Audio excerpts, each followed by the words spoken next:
Mga ka-alright, tuturuan ko kayo ngayon kung paano gawin yung nagte-trending na Gemini AI. Dahil alam kong may likas tayong pagka-inggitero, di ba mga ka-alrights? Buksan natin ang Chrome tapos sa Google, i-search natin ang Gemini AI. Pagka-search natin ng Gemini AI, i-click lang natin ito. Habang naglo-loading, babatiin kayo ng hello niyan kasi may pagkapapansin yan. I-click ang plus sign at upload files. Pagka-click nyo, dadalhin kayo sa inyong gallery para i-browse kung anong picture ang gusto nyong gawing project. At eto na nga, namimili na ako ng picture na gagamitin ko bilang project. Eto na lang si Daniel Padilla na nakayuko.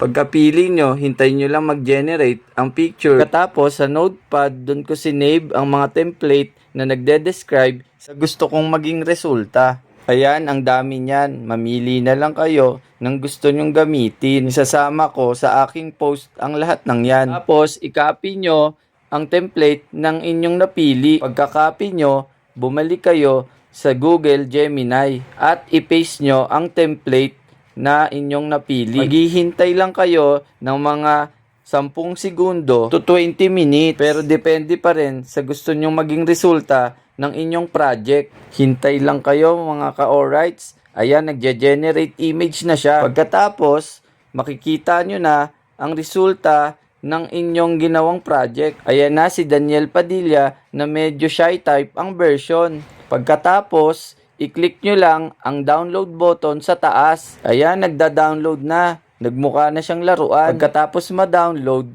pwede nyo na siyang makita sa inyong mga gallery. Ayan, at i-check ko na nga ang aking gallery. Medyo excited na ako. Baka Daniel Padilla yan. Ayan, successful. Ang ganda ng kinalabasan ng aking pag-edit. So, paano mga ka-alrights? May pang my day na. Alam! Mga ka-alrights, ito pa nga pala yung ibang sample ng aking mga nagawa. Salamat sa panonood. Please like and share.